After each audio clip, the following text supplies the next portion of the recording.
There is a feeling that lives inside you before you even find the words for it. A heaviness. A quiet voice that says you did something wrong. Not that you got caught. Not that someone is angry at you. Just that you know. We call it guilt. And in the modern world, we treat it like a burden, something to process in therapy, to release, to let go of. But what if guilt is actually one of the most ancient and sophisticated tools the human mind ever developed? What if the feeling that keeps you awake at night was the same feeling that kept our ancestors alive? Today we're going to travel back, long before language, before religion, before any concept of sin or morality as we understand it, to ask a deceptively simple question. When did ancient humans first experience guilt? Let's start with what guilt actually is. Most people confuse guilt and shame.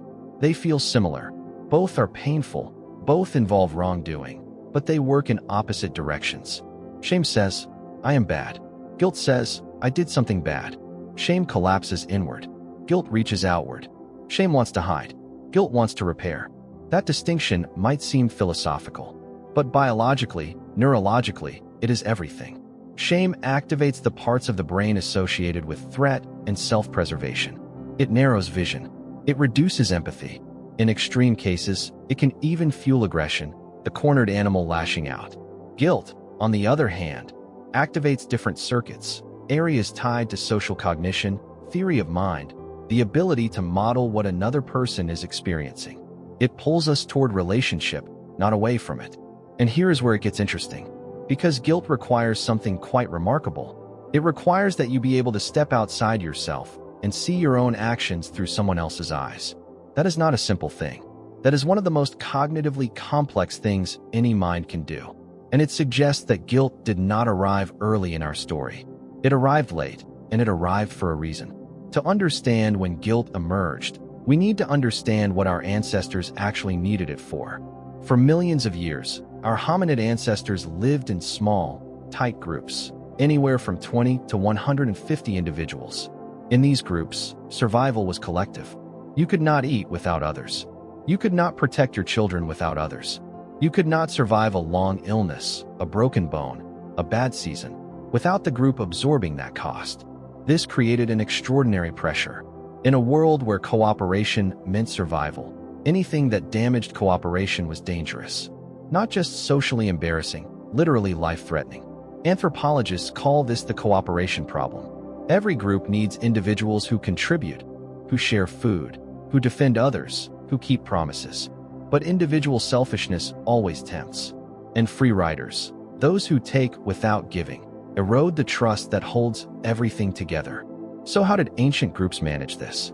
The early answer was external: punishment, exclusion, reputation damage. Do wrong, and the group will notice. The eyes of others were the first moral force. But external punishment has limits. It only works when someone is watching. And it requires constant enforcement, which is costly for the enforcers. What evolution needed, and eventually found, was something more elegant: an internal enforcer. A voice inside each individual that monitored their own behavior, even when no one was watching. That voice is guilt. The emergence of guilt likely required two cognitive developments that researchers believe arose sometime in the past 100,000 to 200,000 years, though the exact timeline remains debated. The first was theory of mind, the ability to model the mental states of others, to understand that other people have different thoughts, feelings, and experiences than you do. The second was self-awareness, the ability to observe your own behavior as if from the outside, to hold yourself in mind as a distinct entity that can act well or badly. When these two capacities combined, the ability to see others' minds and to see yourself, something new became possible. The ability to feel what you imagine they feel because of what you did. That is the neurological signature of guilt. Not just feeling bad. Feeling bad specifically because of the effect your action had on someone else. There is evidence in the archaeological record, indirect but suggestive.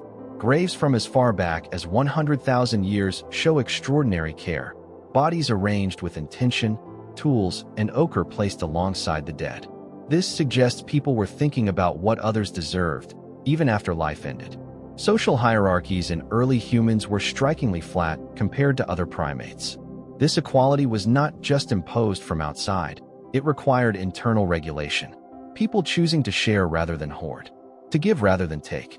Something was motivating that choice. At some point, the story grows more concrete. We find evidence of individuals who were clearly disabled, with conditions that would have required years of care, surviving long into adulthood. Someone carried that weight. Someone felt compelled to. That compulsion, to care for the vulnerable, to show up for others even at personal cost, is one of the hallmarks of guilt-driven morality. Not just love, but the specific ache of knowing what you owe someone. Consider what guilt does at a physiological level. When you experience genuine guilt, not shame, not fear of punishment, but the felt sense of having wronged someone, your cortisol rises slightly. Your heart rate increases. Your attention narrows to the relationship. But something else also happens. Your willingness to make amends spikes. Studies show that people in states of guilt become more cooperative, more generous, more sensitive to others' needs.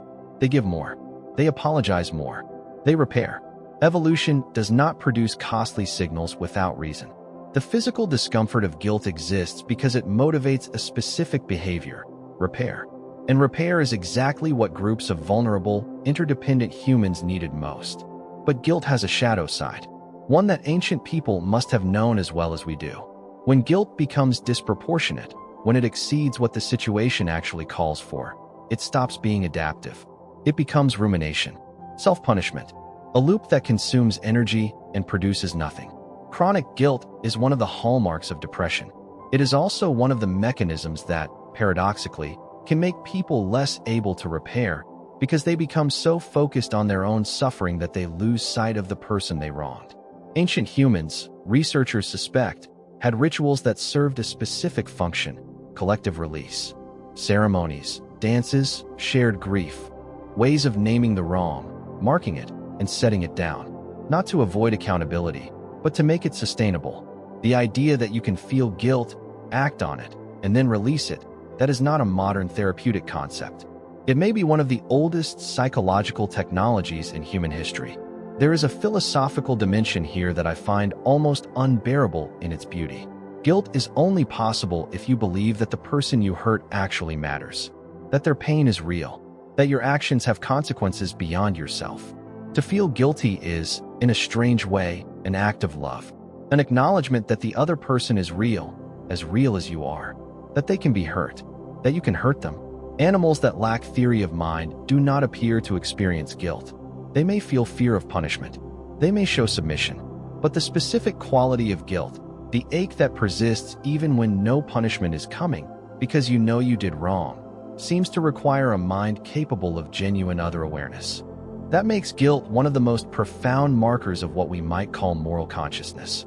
And it locates that consciousness not in philosophy or religion or law, but in the quiet, private experience of a human being who knew they had hurt someone they loved.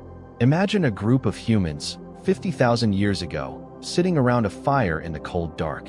One of them took more than their share that day. They know it. No one said anything. No punishment came. But as they sit, they feel it. That weight in the chest, that slight distance from the warmth of the group, the awareness of what they owe. And tomorrow, they will share more. They will give back, not because they are afraid, but because something inside them insists on it. That small, quiet moment, that private reckoning, may be one of the foundations of human civilization. The invisible force that held groups together through centuries of cold and hunger and loss. We often speak of guilt as though it is an enemy, as though it is something to escape. But perhaps it is more accurate to understand it as a feature, a painful, necessary feature of a mind sophisticated enough to care about others. The question is not how to have less guilt. The question is how to have guilt that actually works, that motivates repair rather than paralysis, that leads to action rather than rumination. Because your ancestors were not paralyzed by guilt. They were propelled by it. They woke up the next morning and they gave back what they owed. They mended what they had torn. And that is why you are here. If you found this exploration meaningful, subscribe and check out our next video, where we explore another emotion that shaped who we are. When did ancient humans first feel shame? Because shame and guilt are not the same thing, and understanding the difference might change how you understand yourself.